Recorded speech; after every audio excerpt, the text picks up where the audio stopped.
Well, good morning, everyone, and Happy New Year.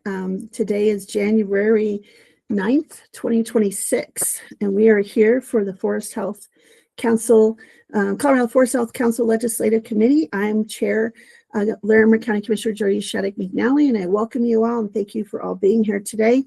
We wouldn't mind, Courtney, taking roll call. Thank you so much. Good morning, everyone. I'll run down my list. Samantha Albert. Good morning. Good morning, Samantha. Pat Dorsey. Don't see Pat here yet. Christina Bury. Morning. Good morning, Christina. Commissioner Jody Shattuck McNally. Good morning, Commissioner. Present. Sorry. Try to take my thing off. Thank you. Morgan. Yes. Morning, Mark. Julie Stencil. Looks like it's not with us quite yet. Commissioner Veronica Medina. Good morning. Good morning, Commissioner. And Allison Lurch is not yet with us either. We do have enough for quorum, so we can keep moving. Great. Thank you all for being here today. As you know, this is an important meeting for some work on our 2027 legislative priorities. So we have next on the agenda to approve, the minutes from December 19th, 2025. Does anyone have any additions, changes, or concerns? Okay, I'll welcome a motion, please, to approve the minutes for 12/19/25. So moved. Do I have a second? I'll second. Great, thank you. So there's a motion for a first and a second, and all those in favor? Aye. Aye. Aye. Is anyone opposed? That passes unanimously, and then let's move on to our next agenda item, which is next steps update on the legislative breakfast at the Capitol. Courtney, I still have to send you the email for the stickers, but did you want a picture of the receipt or just the number that I paid for the stickers? I think just the number is fine. Thank you. Okay, thanks. What else do you have to update us with? I think it could be good for the committee to talk about if there's anything else that they want to develop or share at the breakfast at the Capitol event. The things that are sort of in progress or happening right now is the food. I'm working on getting sort of like a final quote. We have sponsors for the food and the coffee. Pat has ordered the cookies and Jody's gotten the stickers. We are working on a one-pager. That's something that the State Forest Service is really generously, wonderfully developing for us, and it's being compiled using things that already exist, so like information from the website or the Forest Resilience Planning Guide one-pager, the 30-year vision. So that's coming together. We're also working on getting success stories from each of the themes of the 30-year vision to be added to the website. And Smokey the Bear is going to make an appearance for maybe 20 minutes during the event. So those are the things that we have in progress. I am looking for another, we have one of the 30-year visions that we're planning to bring, and I'm looking for someone to bring another one. We had a few printed and a few different offices or people ended up with them, and we're hoping to have 2 at the event. So if anyone on this committee has another laminated copy of the 30-year vision, the large poster, it could be helpful to bring one. I have one. I can take ours.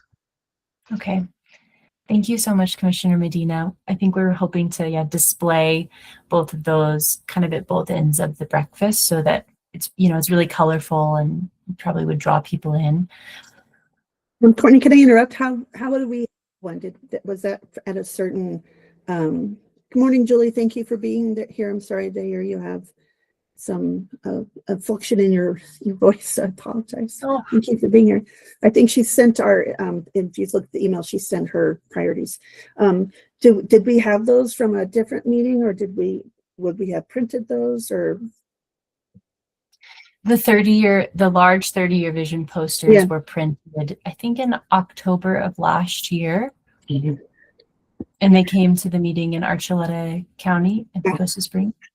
Yeah, I don't think, and I wasn't able to go because I had to be for our other things. So, well, bum, how many were printed? It might be a bummer if are we going to print more, or do we need to ask to have printed more? Or?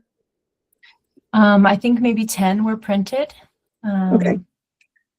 Yeah, and there are conversations about putting in another order and having people purchase them at the fire commission. No, not the fire commission, the prescribed fire. I'm sorry. It's like the conference, the Wildfire conference? Yeah, the wildfire conference. There's And that's conversations about in April. I'm going to that. Okay, great. But people are welcome to print them also on their own. Like if people have access to a large printer, we don't have a large printer, or else we would more easily be able to print these, but our office doesn't have that. Okay, awesome. What else do you have? There's like a few, let's see, supplies. I think we're still looking for like tablecloths and easels. I don't know if anyone. I have 6 very flimsy ones. I have them for a retirement party where I displayed 1,000 photos out of the 3,000 photos I've had of that person's career over the last 10 years, which everyone was shocked. And I did it, and I have those still because I'm going to do this as a surprise for my husband for his 44-year career, which he's still working, so it'll be longer than that. But I have 6 of them, and that's a 44-year career in EMS. So I have 6 of them, and I can bring them. They fold up into little bags. So I'll try to get all 6, but count on 5 in case they all didn't come back from the retirement party. Okay, that would be great, Jody. I think we probably just need 2, but extras is always nice in case something happens. So that would be wonderful. So I'll put you down for easels and Commissioner Medina down for the other poster. So that's helpful. And so I think those are the materials we're planning on having. This 1-pager that people can hand out to legislators. We're going to have breakfast and coffee. And then I think most of what's going to happen is that just the council members are going to be able to talk to the legislators about the Forest Health Council and what it's been working on and how it can be a resource for them. And I think the majority of what's happening is going to be discussions, but those are the materials that we have kind of in progress and planning on bringing. So I can put the stickers into groups of 10, and then everyone can have their own stickers. So if you're talking to someone, maybe you can hand one to them, or then we'll have the others. So if that works. And then I was wondering, because I just got for another breakfast that I'm supposed to do as a commissioner, we got the template to send out to email all the legislators to invite them for a February breakfast.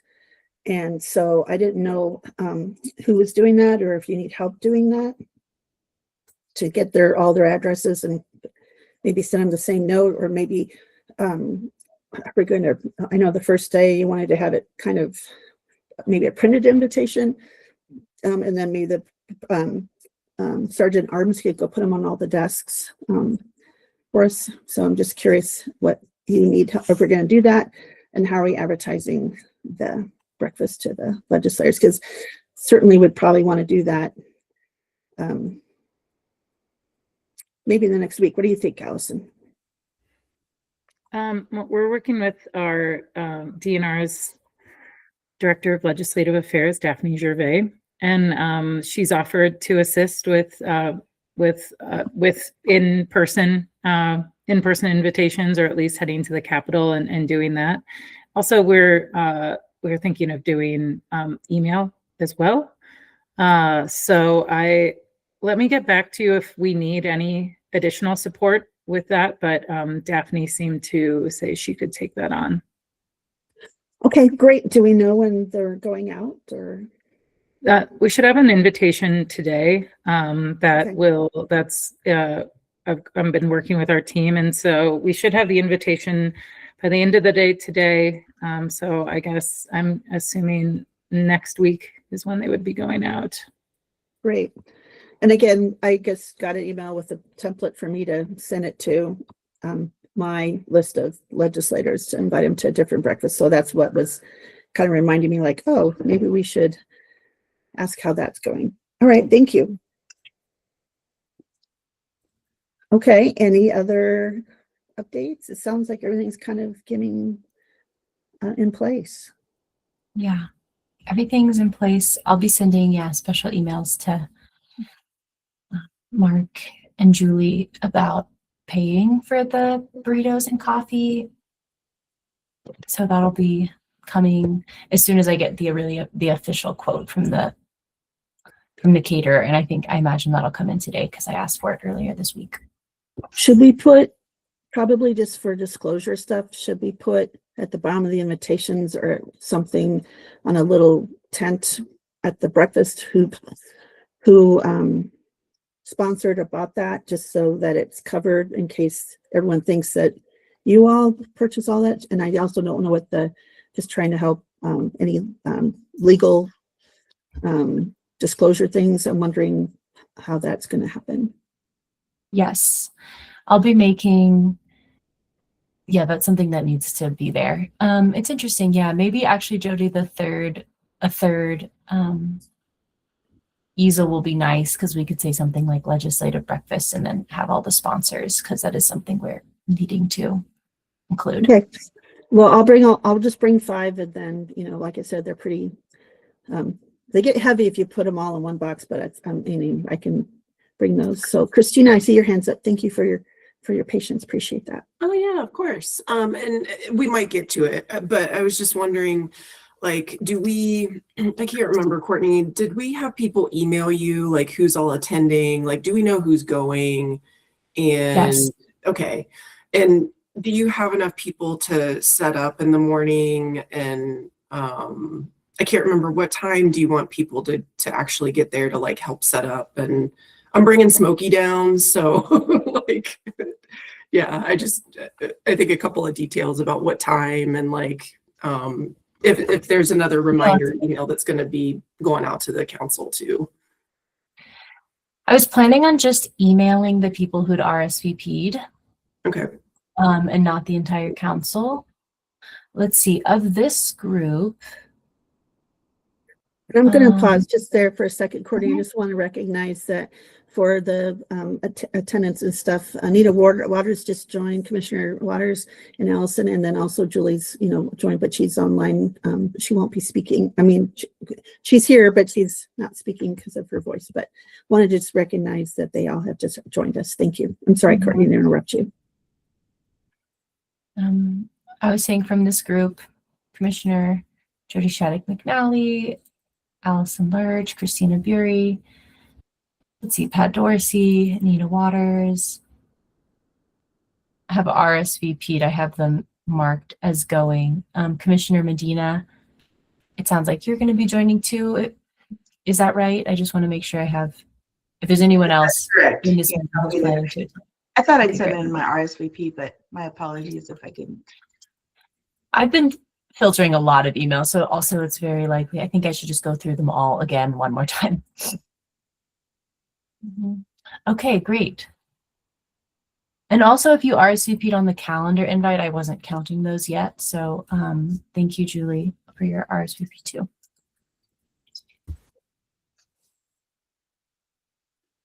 Jody, you're on mute. Would it help today if maybe people just text, put it in the chat real quick that they're coming in the chat? So maybe you could capture that today. So then, maybe do you want to have to go looking for a lot of different emails? Maybe we could all put it in the chat or something. Would that be helpful today or? Sure. Or not? Commissioner Mark Morgan has his hand up. Yeah, that was next. I appreciate that, Allison. Mr. Morgan, thanks for your patience. I just got the answer. I am planning to attend, and I will email you separately. Thank you. Great. Okay. Okay, great. Anything else we can help and support you all with? Courtney? Yeah, I'll just say, so right now I have 14 council members who are planning to attend, and then 3 or 4 other staff from DNR. And I was going to send out a special email just to that group and confirm who can show up. I mean, the setup time is, you know, maybe it's arrive at 6:50, and then everyone else, the event really starts at 7:15. So it's really not that different, but it would be great to have a few people there at 6:50 to like help load in. And then we officially get the space at 7. So it's like if we could meet at, 6:45. I don't have all those little details, but who's down to meet at 6:45, carry things in. We have the tables starting at 7. And then I imagine we can get, I think we were going to have the coffee and burritos delivered at something like 7:15. So, Well, and we should try to give a location about, are we going to go in on the south side maybe to meet on the south side because it's going to take a few minutes for us all to get through the security and then to carry it all upstairs. So that would probably take at least 5 to 7 minutes. And so maybe 6:45 is a good time. And do you, I know usually I go in, seems to be quicker on, I think they've been pushing everyone on the south side. So, okay.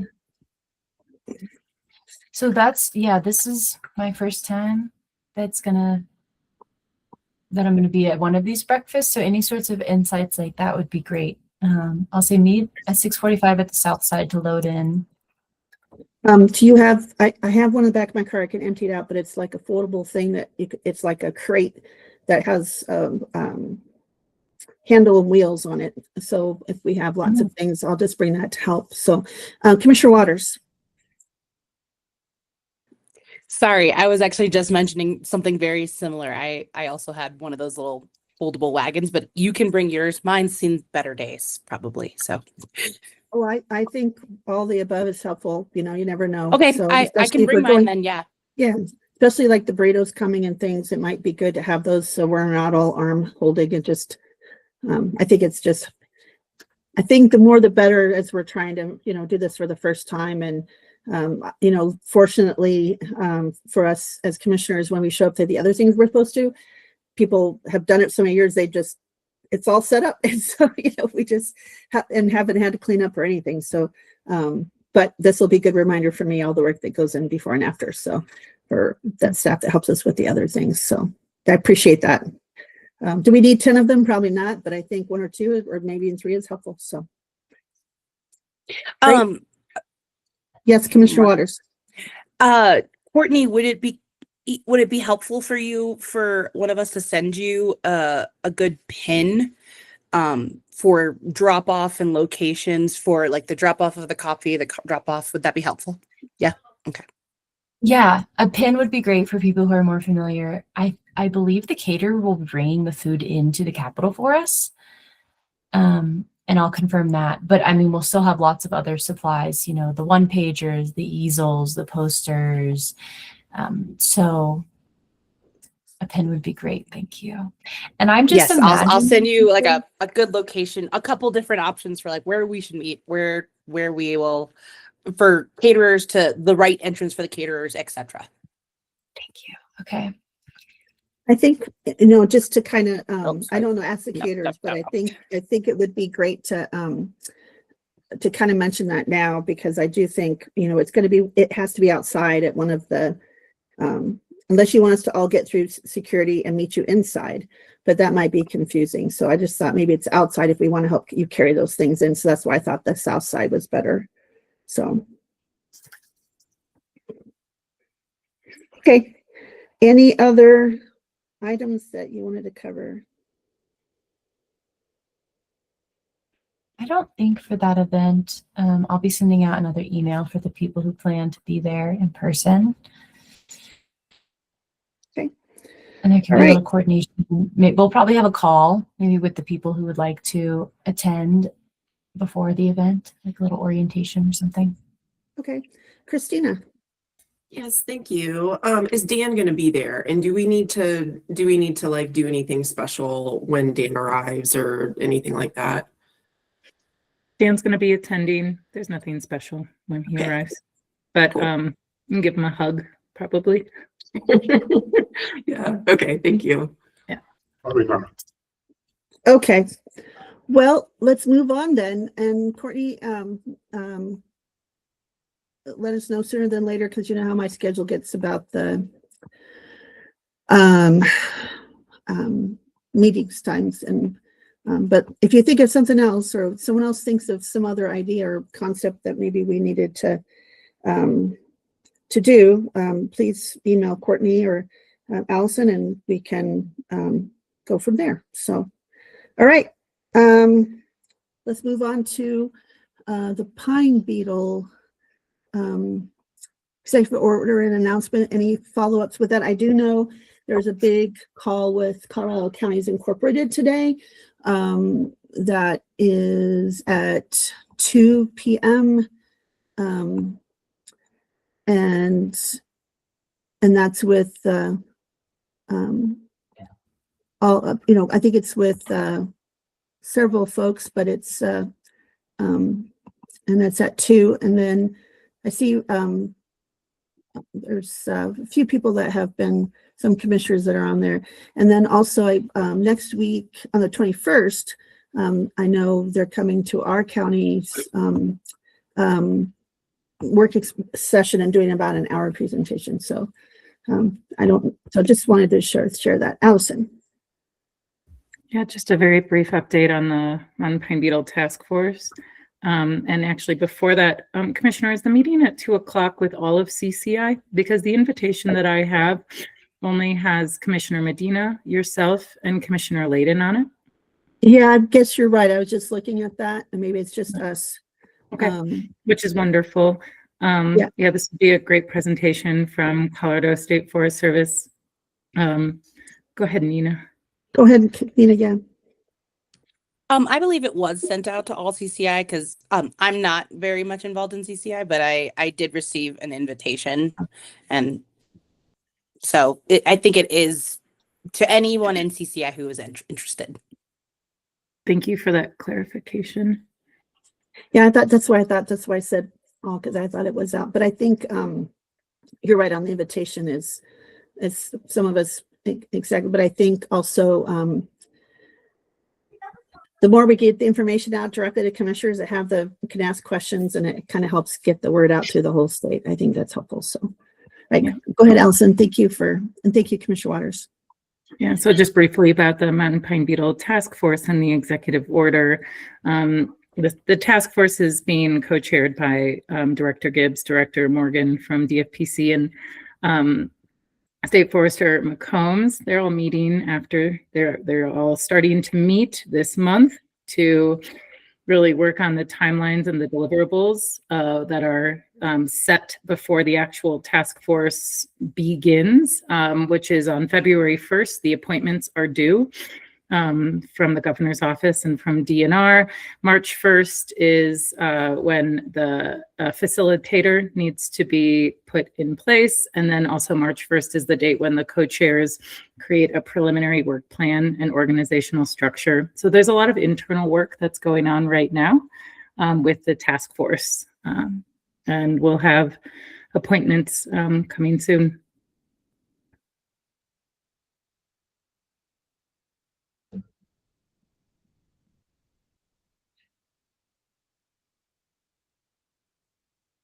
You're on mute, Commissioner.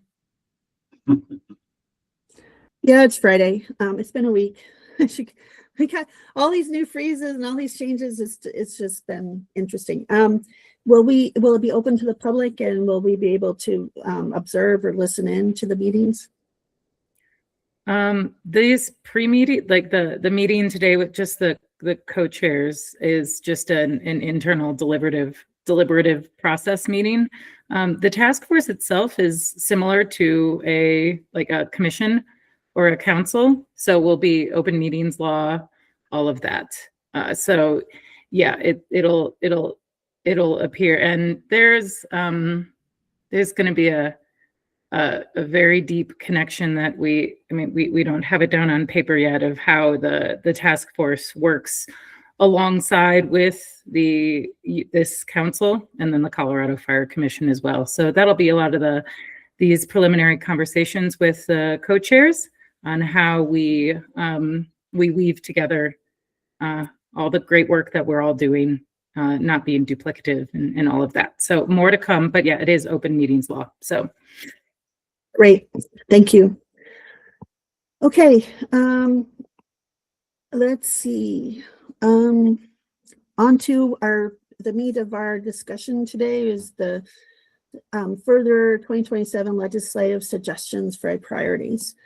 So let's, Courtney, I'm sure you have the list pulled up. Maybe we can pull that up and hopefully everyone does their homework. And again, here we go. I have it up there. And I see that some people have emailed and put some things in. So let's do you want to put on screen so we can talk and share, look at it while we're working through the list? Has everyone got that pulled up on your computers? Yeah, as people prefer. I know some people like screen shares and some people like to do it on their own. So if you'd like me to screen share, I'm happy to do that. If anyone has that preference. Everyone kind of do the raised hand function if you'd like to see it on the screen. So as a screen share, or you want to just work on the list on your computer.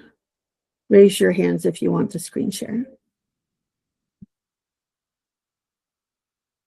Oh, Mr. Morgan, anybody else? Oh, Christina, okay. Okay. Me, Okay. all right, I see 4 or 5. Let's put it up on the screen share. Thank you.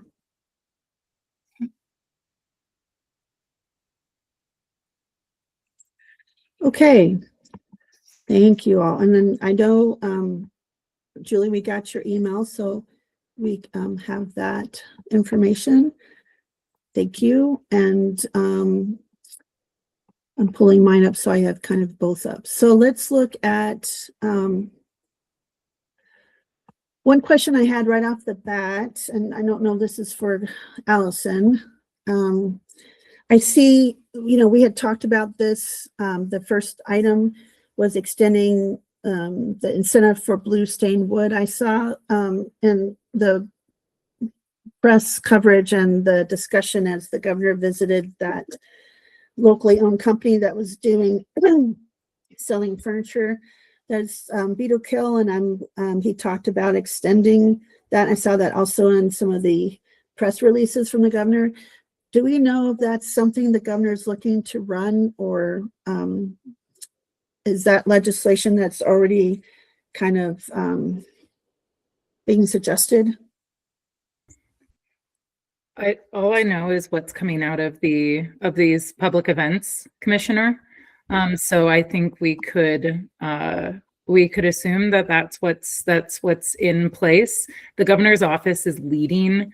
Those were 2 parts of the executive order, or one of the 4 parts of the executive order, or the presentation was that there was going to be, some legislative actions as well. So I think we can assume that, but I can try and get a firm answer from Daphne right now. Well, the reason I'm asking is that maybe we don't need it. I mean, it didn't seem like it was going to be a priority anyway. And Mr. Morgan, I see your hand. I think I know your answer, but we'll get to you right in a second. I just wanted to say it seems like that might already be something that is happening or going to happen, whether we put it on our list or not. So I just wanted to kind of flag that. Mr. Morgan. Yes, in a casual survey with friends in the industry, that does not seem to be a big item within industry that I know of. And one of the problems with it is that for blue stained wood, a lot of what we're going to need to do is going to involve timber that needs to be cut before it's attacked by the bug, thinning and fuels operations, and that would not be blue stained. So a great deal of your efforts there, the blue stain would not make any difference. It wouldn't be covered by it. That's all. Thanks for sharing that again. I know that was a concern of yours. I just figured just trying to highlight that's been mentioned a couple times, and then the governor did a video visit to a portrait of a current seller maker of wood for the furniture with that. So, and Samantha, we see your email or your comments. I just saw that. We'll miss you too at the breakfast. All right, so let's go on to the next one. And I'll be honest, I didn't put my priorities in there yet but I know what they are. So this is one that's priority for me because with conditions and things, and we do all this, I know we're going to have piles that can't be moved or need to be treated. I think coming up with active management and having a woody biomass piece addressed, because all this fuel needs to go and be dealt with somewhere, and I'm not sure what that looks like. So this is something that I'm not sure if I have the answer to a legislative idea, but obviously it's got to have, to me, something that we do. So this is for me, once again, just dealing with the woody biomass. Anyone else want to add their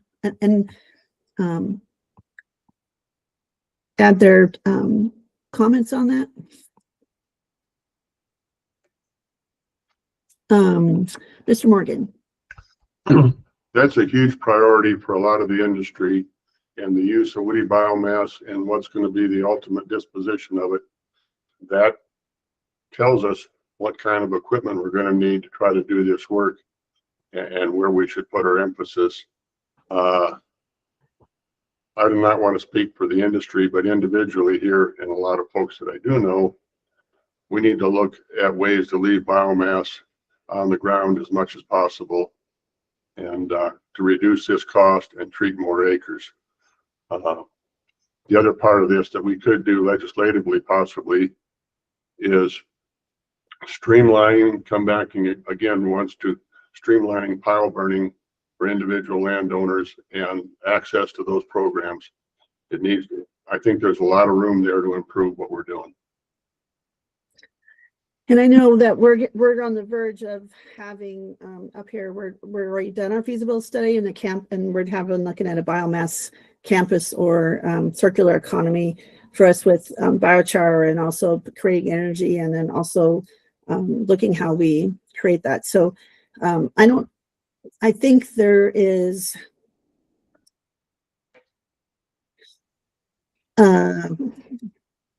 I don't know, do we suggest the state go for a federal loan program? But that might be a long time, and with all the things that are happening at the federal level, I don't know how that, I don't know what that looks like, because I don't know if we need to do proof of concept and help support it happening, piloting in one area. That would be, I wish maybe we need to ask and talk to Commissioner Layden, because I know they just invested in a county biochar facility that might be interested to see how that's going. I know that we have one up here in Larimer, actually it's right on the edge of Larimer County and Weld County, and I've toured that a few times, and I know he has some interesting comments. But Commissioner Waters, your hand is raised. Excuse me. Thank you. This is one of my priorities. I did highlight this because just the money or how much it would cost to invest into a program. I was wondering if we would be able to prioritize and recommend a study, and the state kind of takes something like that on, which might have a lower cost associated to it. And because I think this is something that we should at least highlight awareness around. And so that's my reasoning for why I put this one as one of my priorities, because I do think that this is something, that is still lacking in the state of Colorado, as well as, personally, I also have concerns about biochar and how that impacts our climate. And so I think that that's something that I'd like to know more about, because I think that that's something I'd like to better understand. But I just wanted to note that. Yeah, and I'll just note, and I'm not trying to be native Nancy, I know now we're gonna have to start talking about, costs and things. And the study that we got a grant through the state, for the DOLA to do our woody biomass study was $200,000. And so I don't know what that looks like, but that certainly, I think we should go ahead and put all these ideas on. And I don't know, Courtney, your hand's up. Shall we mark with maybe putting more plus marks on the next to the woody or positive marks next to the woody biomass? Because I think that's I was hoping, yeah, that Commissioner Waters could say, like, repeat concisely what that study is. Is it the same thing that's already written, or is it a new idea? I heard it was like some sort of study, but is it the same one, or is it something different to add? I would say that within what's noted is what I think we should look into as a study. Okay. If that's clear enough. And I wanted to also really quick, and I see your hand, Commissioner Medina. There was our state's grants study, but also there's a study that's come out or did come out this year with the State Forest Service that had a big woody biomass study. And I'm just curious if we've seen that or had any of the information from that. Maybe you can answer that after I have Commissioner Medina bring up her point or question. Thank you, Commissioner. That was actually going to be my question because we still haven't received the state's report on the biomass for the state, and the Forest Service, as you stated, has one. I haven't seen any of those come out. So, maybe Commissioner Waters just wasn't aware, but I think the studies have been done. We just need the information so we can digest it, review it, and see how we can be a part of this. But I agree with my fellow commissioner and Mark Morgan about this definitely needs to be a priority in my opinion. Thank you. Thank you, Commissioner Medina. And I'm going to put, just for your reference, our study that we're kind of basing our actions on because we have actual items. So I'm not saying that's the way. I'm just saying just kind of an idea that that's out there. Mr. Morgan. Yes, concerning biochar, I believe state of Nebraska did quite an exhaustive study over 3 or 4 years on the use of biochar and whether it was effective or not. And I can try to hunt that up for you, but I read through it in the past. I remember seeing it, and it had some initial benefits, but it wasn't as long-term for crop enhancement as fertilizer. It wasn't as successful as they hoped, but there was already a fair amount of research been done on that. And I think they're continuing their study. So I think it's like into its 4th year by now. So somebody that's a better researcher than I wants to look into that. It might suggest which way you want to go. I'm sure maybe the state's already done that in their study, but just a suggestion. Thank you, Mr. Morgan. I think Christina's had her hands up, and thanks for putting the biomass up. And I don't know if I can have a share screen, Courtney. I wanted to share a dashboard. Christina. Yes. Thank you.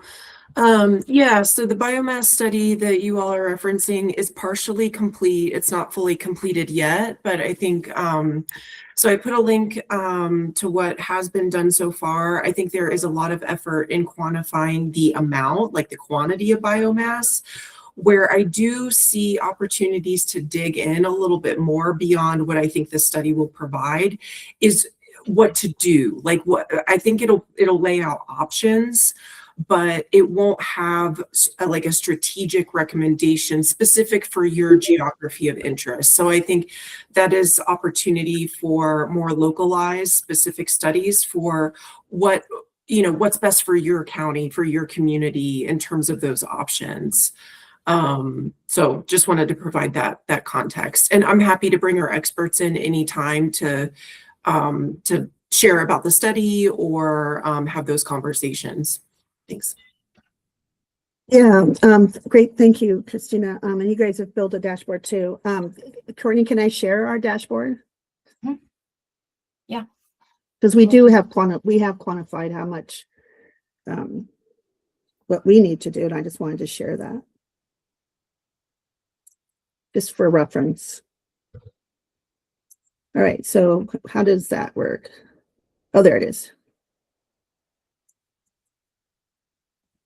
much cleaner than the Zoom one. Can you see that? So it kind of shows the priority ribbon and how much acreage and things that are needed and the tons and all kinds of things like that. I'm gonna go up so I can show that. And you can see and it includes a watershed, the potential operation selection. Here's a treatment feasibility that we have. Let's see. We have not feasible. Let's do this one and let's see what it shows. There we go.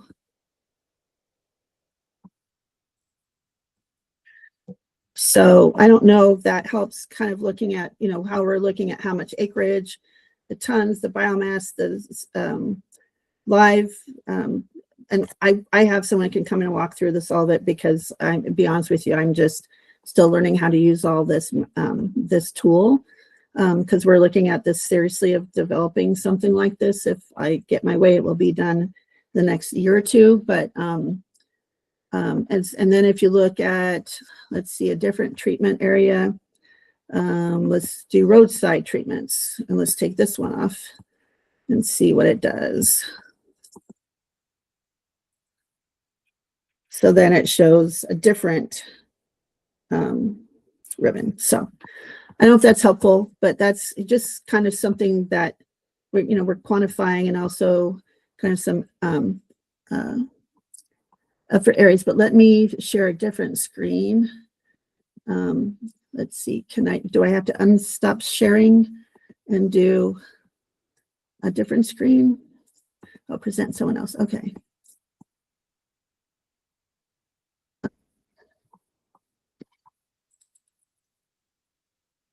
Okay, let me go to that. Sorry. So here's our final report. It's coming really fast, but I'm looking for the recommendations we have. Whoop. Sorry, I'll just do this by this. Come on, there's the ribbon. I want that page. There it is. Here's the kind of number of fires and acres. I'm looking for the recommendations. Hold on. There's a lot of explaining why in the beginning. Let's see. So it talks about wood product companies operating. And Mr. Morgan, I know you've seen this a lot. I think this is the processing and different things we have about engage in permitting and some of the challenges and opportunities and service interviews that we did. And then here's the kind of how an estimate of what we needed, kind of what total, feasible, accessible, and then treatment details. And so it's kind of the feasible and non-feasible, so we can kind of narrow this down. And then here's the estimate, so of the amount, as you can see, and that's just year volumes. And then high scenario, mid, low, mid, high, kind of potential, estimate removers per treatment scenario. So I just wanted to share that, those are some things just so we don't have to always, maybe see what's out there. And I think the other study that Christina showed. So just wanted to share that maybe that's something, I don't know, I can get that, our one pager. I'll try to get that to you, Courtney, if everyone wants to look at that going forward. But I think Christina's offered to have someone come and kind of share what is maybe, what would be first steps, maybe. I don't know what that looks like. Any other questions or? Christina, do you think, in case we don't have time for a meeting, that there might be just some one or two points that maybe can be sent to Courtney for us to consider as possible legislation? Sure, yeah, I'm happy to check with our experts and see if they, what their thoughts were, like if they had opportunities to ask for resources or, whatever they would need. Yeah, I'm happy to do that.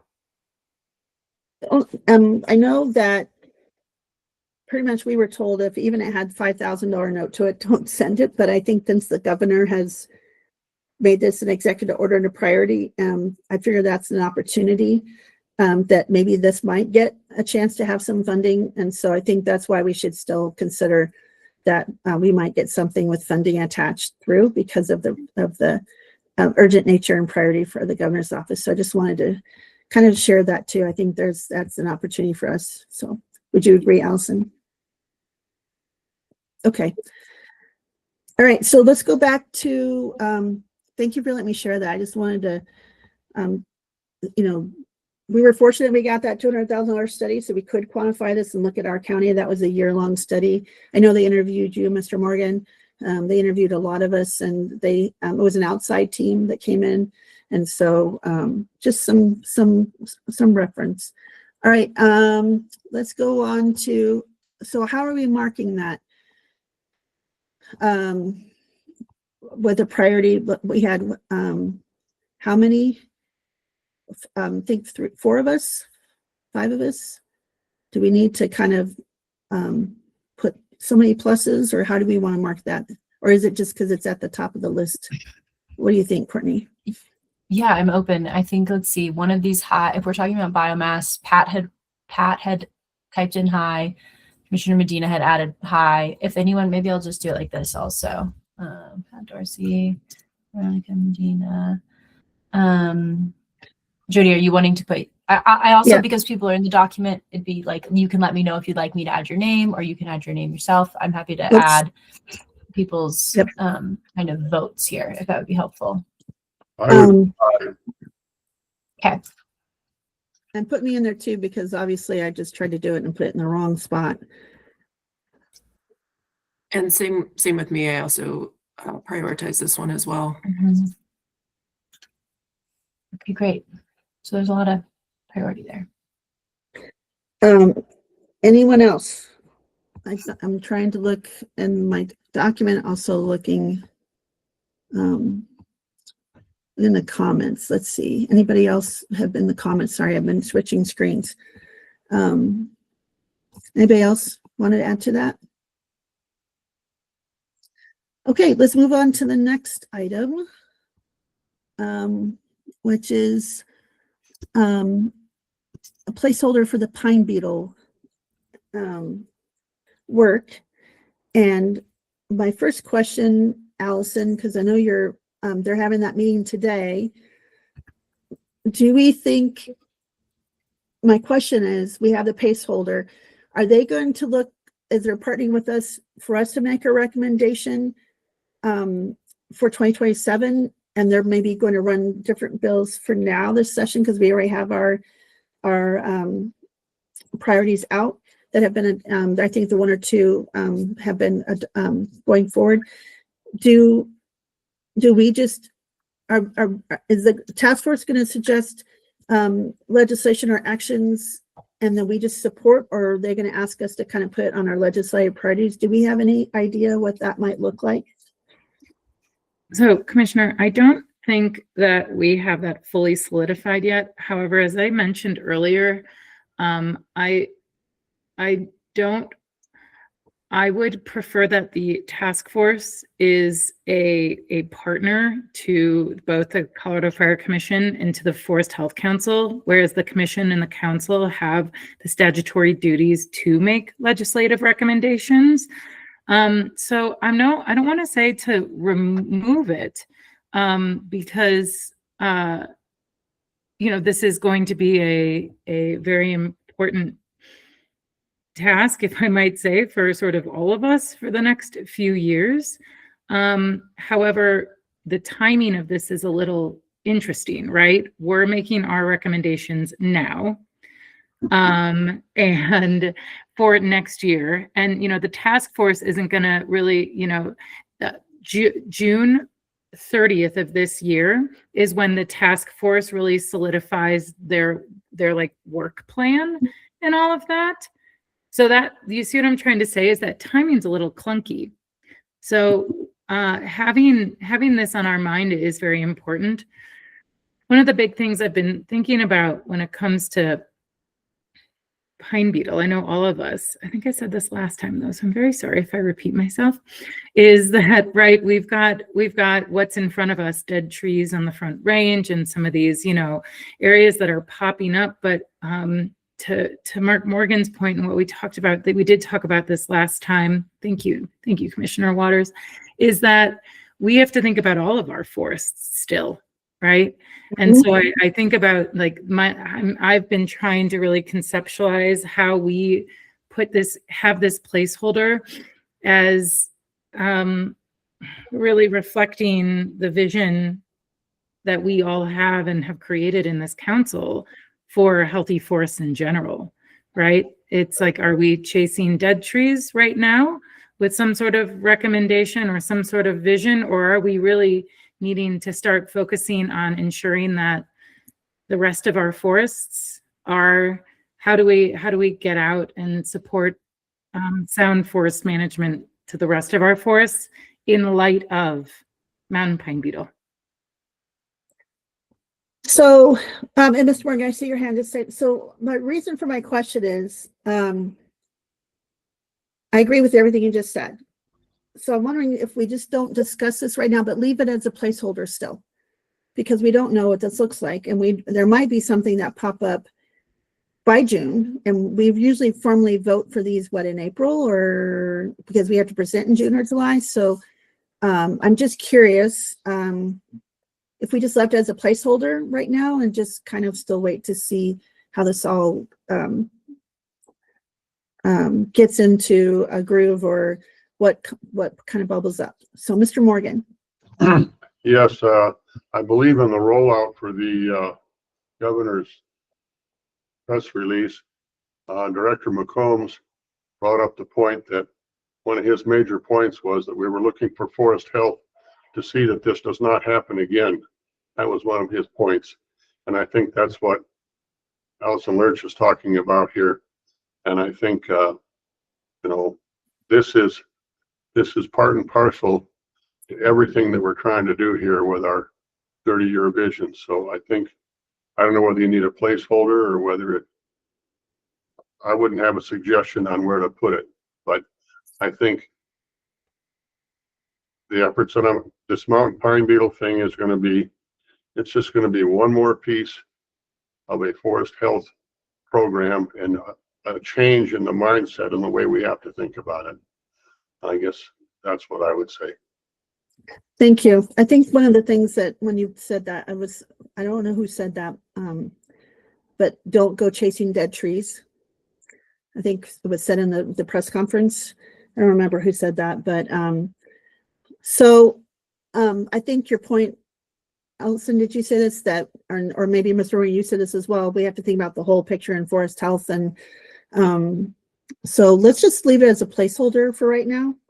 Obviously, we still think it's something to be a priority that we need to either bring a suggestion or find, but let's just go ahead and put it as a placeholder, but as a priority, and then let's move on to the next one.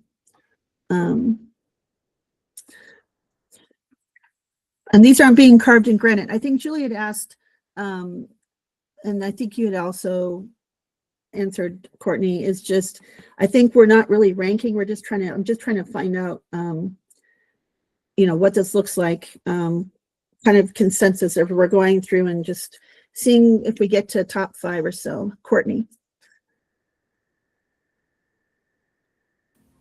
Okay. Yes, I also just wanted to clarify. I know you'd said something about April, but the goal or the calendar is to have, the timeline is to have the recommendations for the February 11th meeting, so that if any of the agencies are involved or implicated, I don't think implicated, sorry, word, involved in any of these recommendations, then they have the time to consider if they want to put these into like their budget requests. So I just wanted to make sure the group knew February 11th was our Yeah, and appreciate you bringing that up, because yes, I know, yeah, I knew that, but I was also thinking, I guess I was thinking out of my head that if we put a placeholder, maybe by the time before the Wildfire Matters Review Committee, who are having to run a bill to keep themselves going forward, I don't know if that's gonna, I mean, I think this is their last year, right? They still have to get a bill to keep their committee going. When we present that, if we had a placeholder and maybe something came up before that presentation, we could still kind of insert something there. So, okay. So yeah, good reminder, February 11th. Okay, so let's go to the next one. Let's just leave that as a placeholder. But I think we all feel like that's an important placeholder. We just don't know what that is yet. So what's the next one is impacts. What's the next one? Impacts on? Yes, Unless this educational. one, yeah.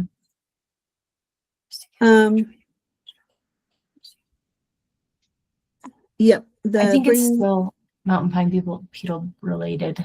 Okay. I think that was the education thing, and maybe we just signal that we're wanting to help bring be part of the educational campaign and help support. Yeah, I don't know if this would be, this probably would not be legislation. Yeah, I think that's since the task force absolutely. already exists. So, so maybe I move this down if this is not actually, unless anyone thinks that there is like a policy recommendation here. But we can also make administrative recommendations, right? So I think the council decided not to do that anymore since the 2023 administrative recommendations are actually still ongoing, and there's no, there weren't resources. Maybe we can just suggest we'd love to be part of and support a campaign. So just if there is one, so let's move that down. Yeah.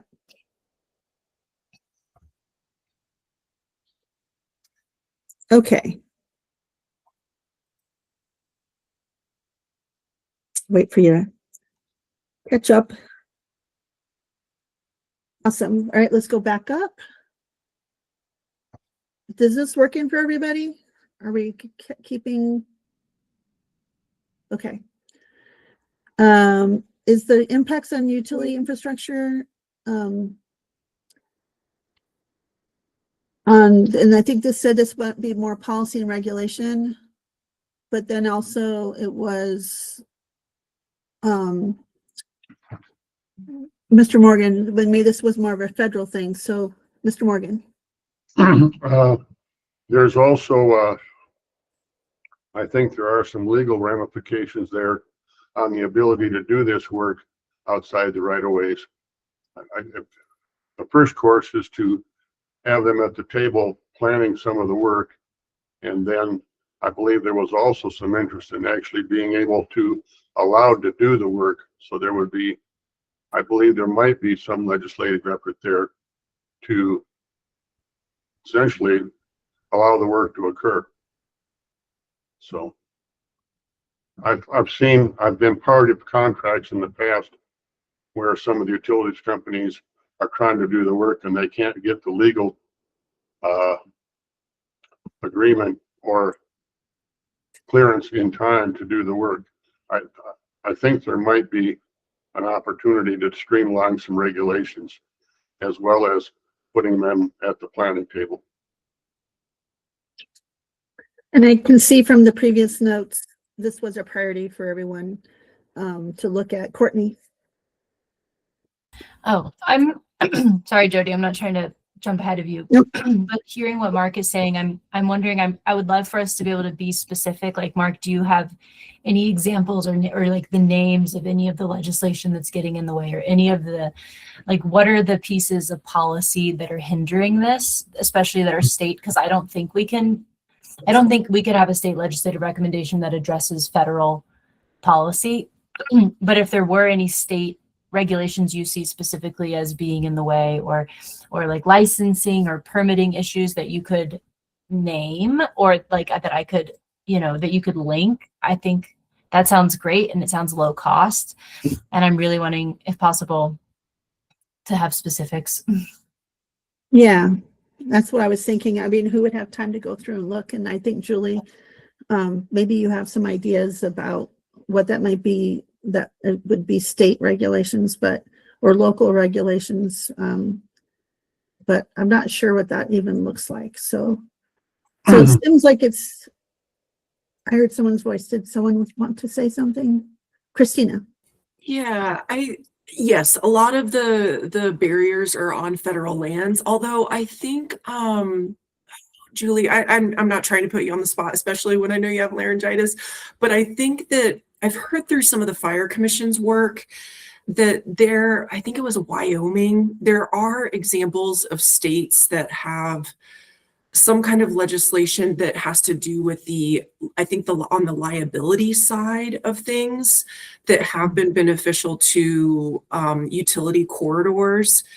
And so I think there are examples of other states that have passed legislation regarding liability that the Fire Commission is working on. So it might be something that we can check in with the Fire Commission. They just formed a utility committee, I think, to focus on a very similar issue. So that may just be a good cross connection with the Fire Commission. And just wanted to throw that out there for folks. Thanks. And that's a great flag, because I don't think we want to be duplicating efforts. So thank you, Christina, for that. Mr. Morgan. As a concrete example, one that I've seen, oftentimes the utility companies come through and they're trying to daylight their utility lines, and there seems to be a kind of a battle between a variety of landowners, often private landowners, that it's a gray area or a fuzzy line between how much you have to cut to protect a utility line. So I guess maybe some work as a specific example for you, Courtney, that some legal interpretation of what they can do to protect the line and what they can't. You have private landowners, they don't want trees cut on their property, and the power company then is in a situation where if it starts a fire, they get sued for the fire. So I guess what I was looking for was a little more legal definition of what authority they might have to take or not take trees, or even a process to mediate that. I guess that's what I was looking for. They're willing, a lot of times utility companies are willing to do the work. They can't get the authority to do the work. That was the legal consideration that I was looking at. Yeah, and there's no, like Julie said, there's no authority off of the right of way, because I think you mentioned about there's one more tree that was out of your access. So, okay. So let's kind of, let's get some more information. Oh, great. Thanks, Christina. Putting that in the chat for the Wyoming. Great. That's helpful. That was also true on water and ditches. Yeah. A real big problem. Courtney.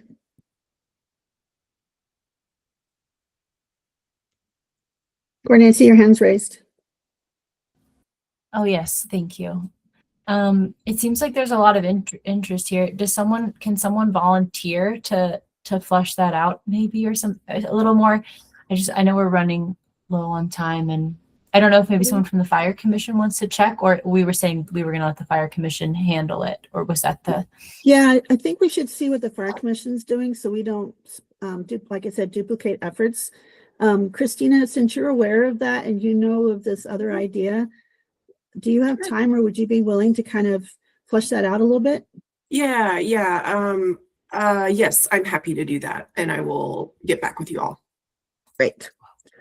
Okay, next one is workforce, which we have had a lot of success with in the past.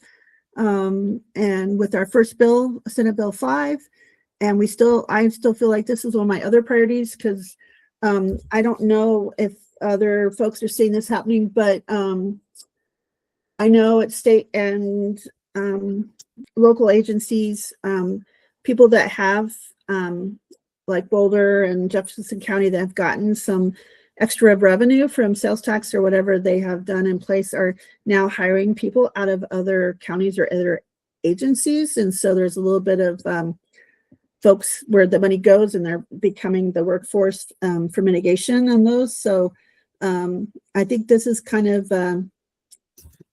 important. We can't do the work if we don't have the folks. And I think this also is what's needed for the pine beetle. So we had an idea for helping with the with having it through 4-H and some of those people to kind of have a pipeline and showing people this is a career. And I brought up the Hooters School District option that I'm seeing how they pay for that, what that looks like.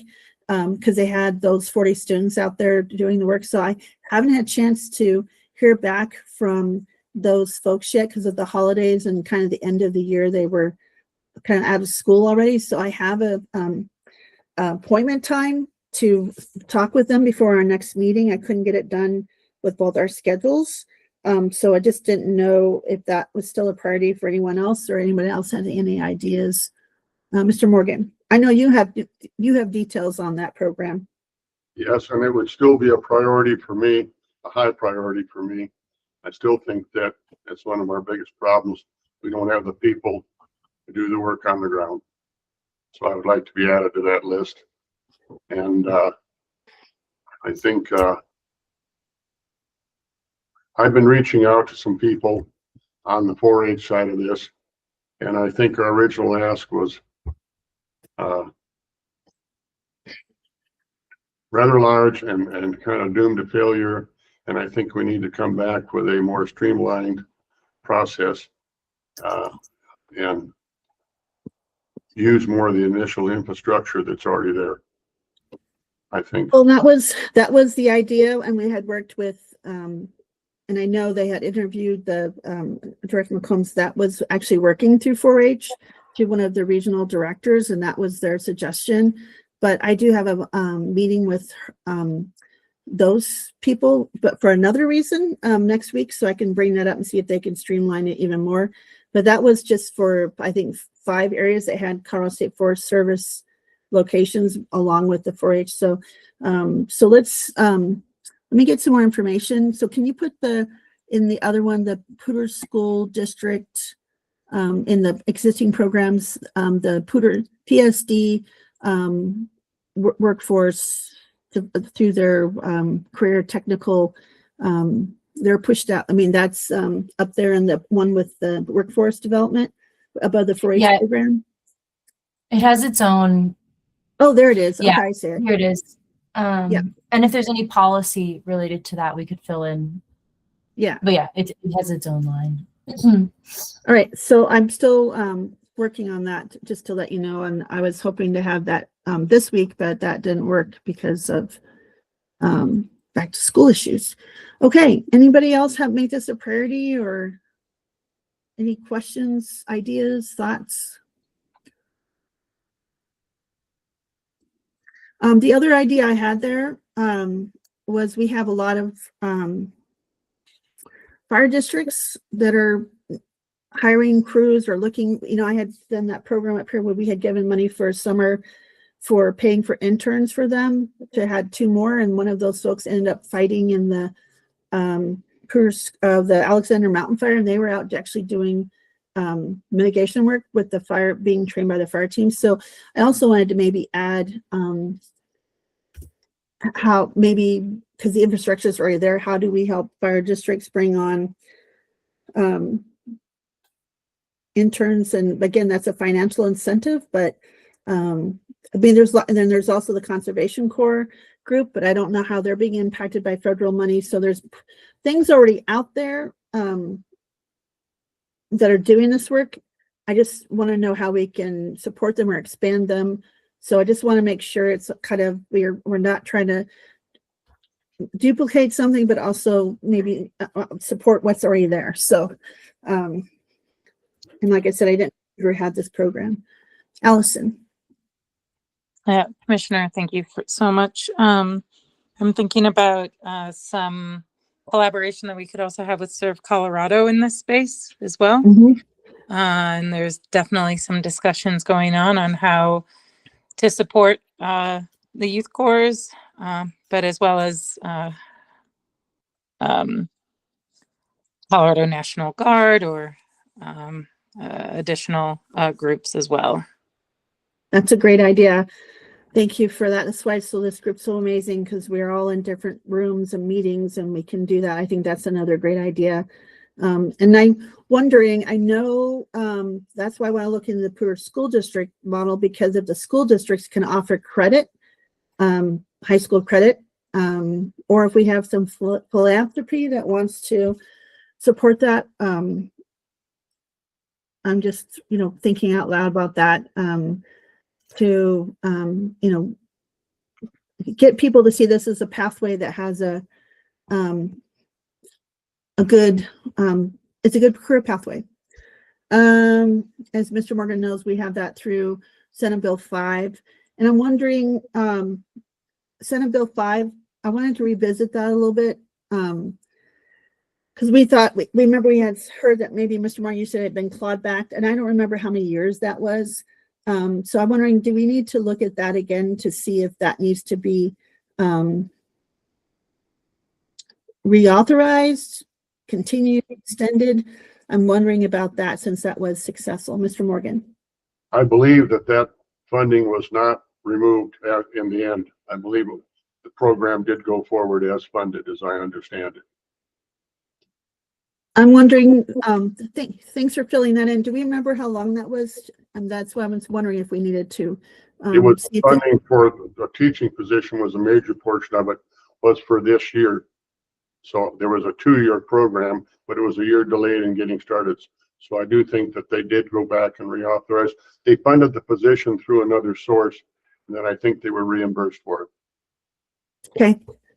So that was something I wanted to add to the list is Senate Bill 5, since it's kind of been successful. And I've actually talked to some of those people in those programs. I've met them out on mitigation projects. I'm wondering if we need to look at extending that, reauthorizing that, and what that looks like. Mr. Morgan. I think it was quite successful, and I think it had a direct impact, at least over in this area over here with Front Range Community College, and allowed them to take on and increase their class size, more students, and had an instructor. I saw quite a bit of that actually happen because we allowed them to run their classes and training and stuff on our site out here. So I don't think it was perfect. There's always, but I think that's the kind of program and the kind of thing that we need to continue doing. Also, Christina, you could talk to this, but didn't the state use some of that funding for internships with your organization? Yes, you're correct. And I think that was pretty successful. I talked with Aaron Green about that, and he thought that was a definite plus as I understood it. And on the advisory board for the community college, both he and I are on that. And I think at the last meeting I had there, it was a pretty positive thing. So I appreciate everybody's effort on this council to do that. And in our local community, I think it was quite successful. How does everyone feel about that? Looking at Senate Bill 5 and seeing this possibility to keep that rolling since it has been successful. Should we put that as a priority? Kind of a... Yes, definitely. Okay. I think so. I woke up this morning thinking about Senate Bill 5. I don't know why. That's why I was like, oh. So I think we have, I think that should be a priority. So that's a high priority for me, the Senate Bill 5.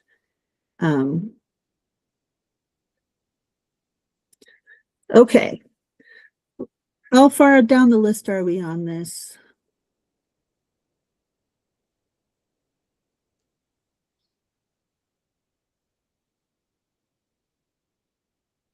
Okay. All right, so let's try to get through the rest of the list, at least having discussion. And then maybe we can look at more. Yeah, Commissioner Waters, that was one of our first things out of this committee, and that came out and went through the Forest Health Council approval and was successfully passed. And it's one of our first big wins as a council. We're really proud of that work. All right, what's the next one? Oh yeah, I wanted to go through the workforce development. I still think I haven't had a chance to look into that. Seeing if the Workforce Council, we could blend and braid and reach out to them to maybe see if they can also work on this. And so I'm going to send myself a note. I didn't get to ask that because I do know our workforce helps with some of that, but anybody else have any connections, Samantha, or them, or to the workforce development to see if there's some funding there to help do this workforce development?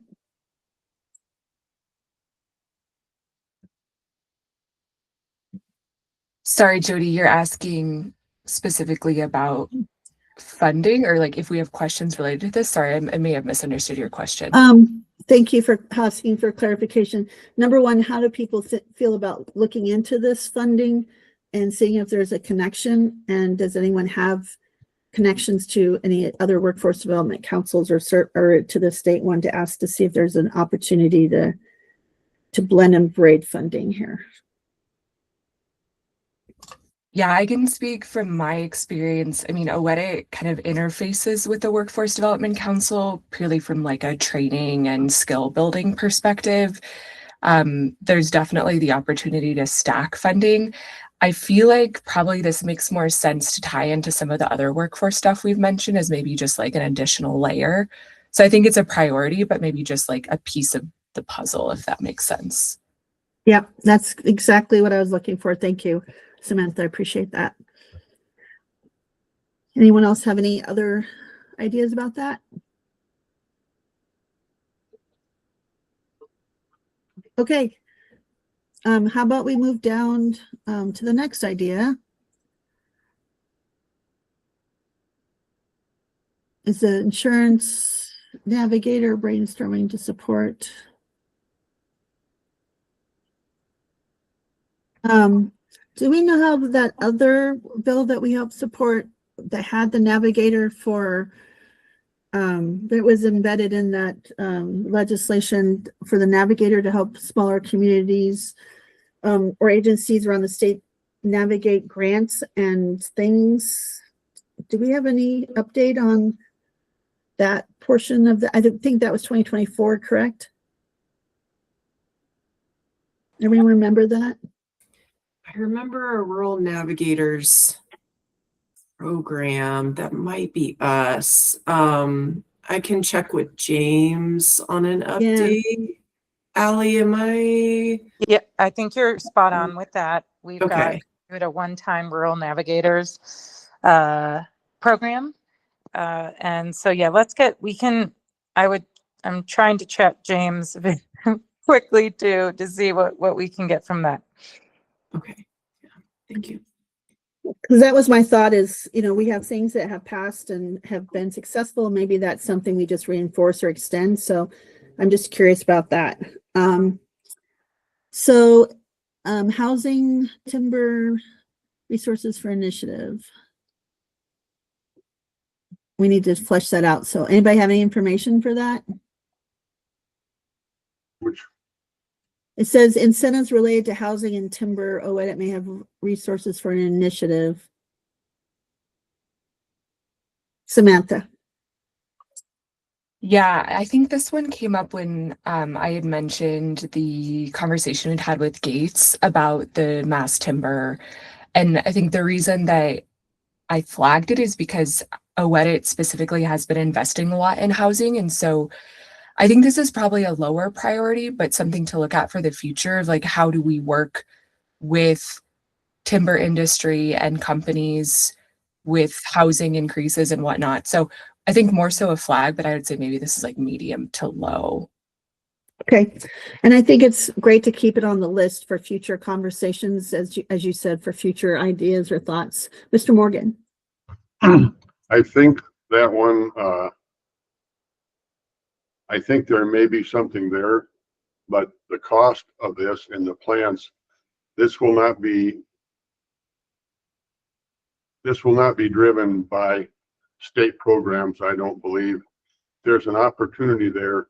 Industry will find it. I know that a lot of people have talked about this, and I've had participation in a couple of meetings where the economic viability of this has been discussed at length, and I believe that that will be an economic driven issue by the industry. It'll either work or it won't. I don't see at this time, other than the state mandating building codes to allow mass timber. That would be the big thing. Other than that, I think that it takes so much money to build that kind of opportunity and that kind of plant that it'll either fit or it won't. And if it fits, the money will show up to do it. So I don't give that a real high priority, other than the fact that building codes within the state, and I think that's already been addressed, as I understand it. So Yeah, that's already been addressed in a pretty controversial issue, and I hear that it might be coming back again. So don't know if we want to touch that one right now, but should keep it on the list. Let's see. Incentives. Okay, collaboration between state programs, planning programs tied to implementation. I don't know if that's a policy, but maybe just how we highlight that might be interesting. I don't know if someone can crosswalk things. Courtney. Yes, I was talking with Katie McGrath Novak and Amy Moyer from the Leveraging Resources Committee, and they were noticing that, you know, this was very related to what they were doing, and so they were thinking about spending some time seeing if they could get a policy recommendation related to these ideas of like leveraging state program resources, or blended and braided funding. So they also said they could apply their committee insights and expertise to this one. Great. Let's turn that over to them to give us some ideas there. So, and I think you're right that I'm on that committee as well. We've been looking at all of the ideas, so, or opportunities. Okay. Let's opportunities for collaboration. Let's see, forest health nexus with watersheds and grasslands. Again, that might be something to ask leveraging resources, because I think they've also looked at coordination of programs. And I wanted to say prescribed burn area still has working on some of those things that I'm wondering if that's more of a fire commission asked to look at prescribed committee, and that one has got, maybe we need to send everyone else in those recommendations again so we don't repeat ideas that have already been kind of fleshed out with those recommendations. Okay. Let's move down all the way underneath prescribed fire to SRF funding. And I see that Rob is here. Rob, are you still here?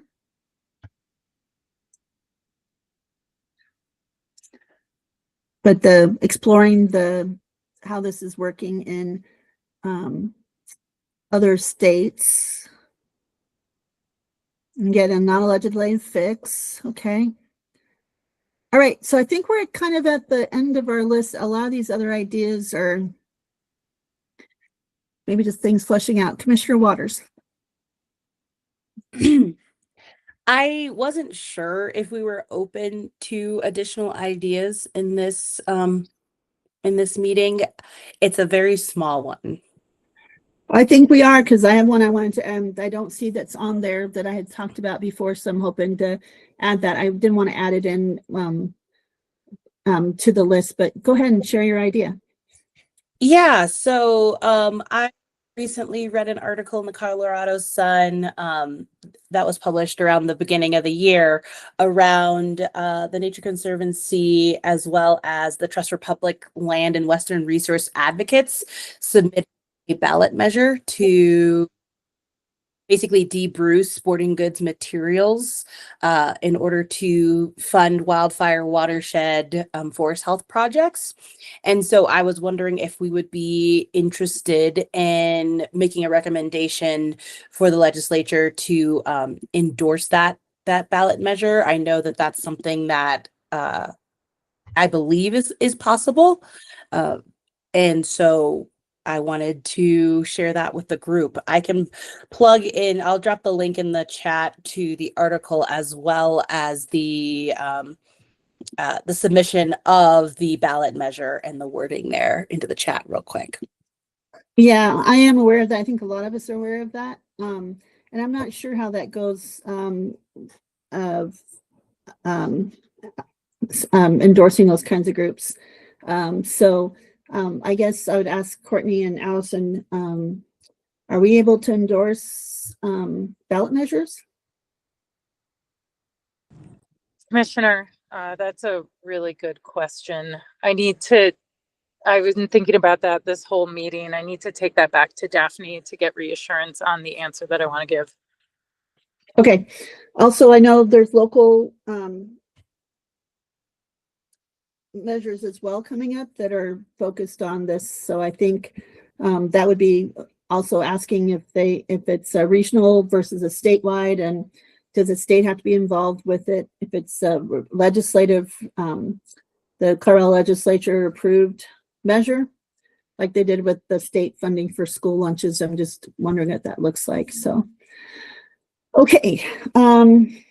My idea, and maybe it's in there, I didn't see it, but remember we talked about, one other thing that we were really successful with as a Colorado Forest Health Council is we supported the expansion and renovation of the nursery, which is clicking along at a great pace. I was out there getting my holiday tree, my Christmas tree for my house, and got to see a little bit of that, of the progress. So one thing I wanted to, we're talking about forest health with this beetle kill and some of these large burn areas still. How is there a push and incentive, or do we look for some legislative fixes to help groups be able to get on to, I think we talked about this before, federal or state lands to help reforest with the seedlings? There's a lot of trees that need to be put back in, so we don't have these clear cut areas, and it's going to take a while. And having the seedlings, especially really high quality seedlings that are be coming out of that nursery, would really jumpstart some of these areas. And I happen to do this every year for the last 4 or 5 years, at least once. And I know there's some studies and through CSU and stuff studying the mortality rate and how much, it's pretty high, how many trees are surviving, but with the conditions being drier and maybe having to change species, I wonder if that's something to look at, any barriers, or how we can incentivize or help folks be able to have reforestation, because I think we're going to need to help jumpstart a lot of these areas that are going to be impacted from the beetle kill and still ongoing, especially in priority areas around watersheds and snowpack areas. So that was something I wanted to look at to see if there's some, how we can ramp that up or help those efforts in case some of the nonprofits that do this work, or even I know there's some other areas, how we can help maybe come behind and get that kind of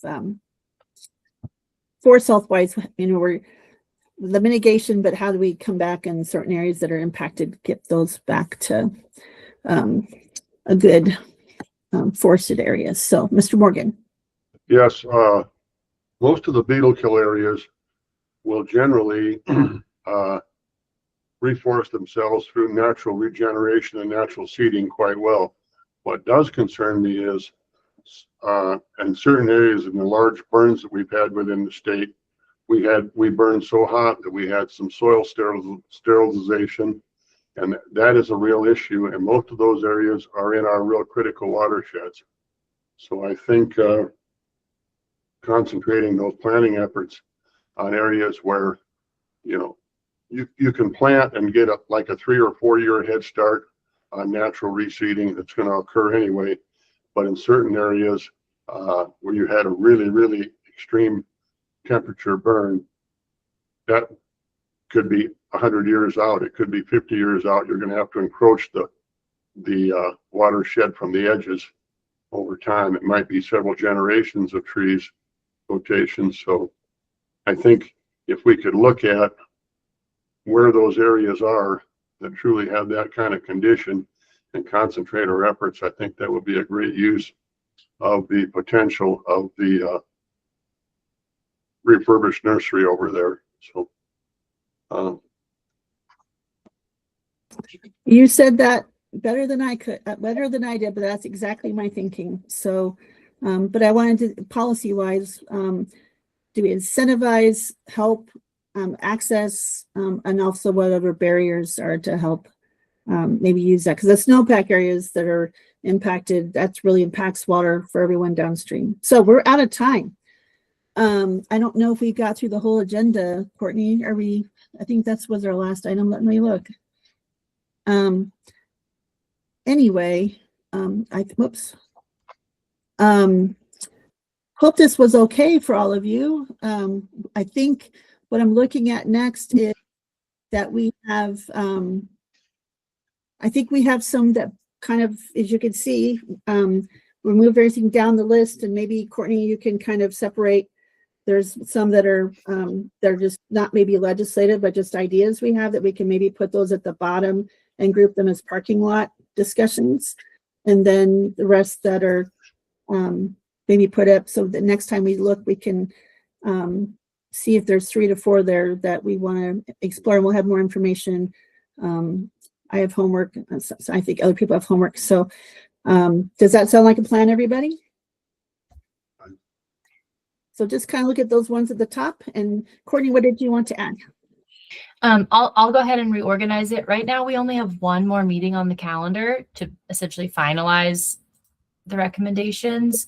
It's only an hour long. I'm curious if the committee wants to extend it to the hour and a half, and then maybe if the committee wants to add another meeting. Those are possibilities. So it's on the 23rd, correct? And we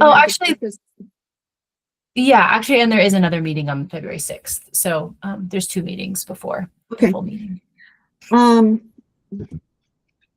Yeah. So do we want to extend that? Anybody against that? I have kind of something overlapping. I'm looking for, hold on, I'm trying to find I've got too many screens up. Because we would need to move just to put that longer now. Or do we want to kind of force ourselves to be concise and move through the hour now that we've kind of gotten, and we have the February 6th. I think the February 6th, and that would be 2 more hours. I think we're almost there. What do you all think? Yeah. I think an hour. I think if we came back with really good homework completed and something good to respond to, an hour would be fine. But I also, I think that if I'm comfortable with either way, I think shorter meetings mean really good homework being completed. Yeah. I'm good. I do think February 6th should be an hour and a half though, because that's our last meeting and we should have that. So February 6th, an hour and a half. The 23rd, let's do an hour, and we're over time. So I need a motion to adjourn quickly so we're not in trouble for going over our time. Mr. Morgan's made a motion. Is there a second? Commissioner Medina, and all those in favor? Aye. Aye. Anybody opposed? Awesome. Thank you all. Appreciate everyone jumping in and giving some feedback. And I wish you all a wonderful weekend. And thank you all for your time and consideration today. Thank you so much. Thanks all.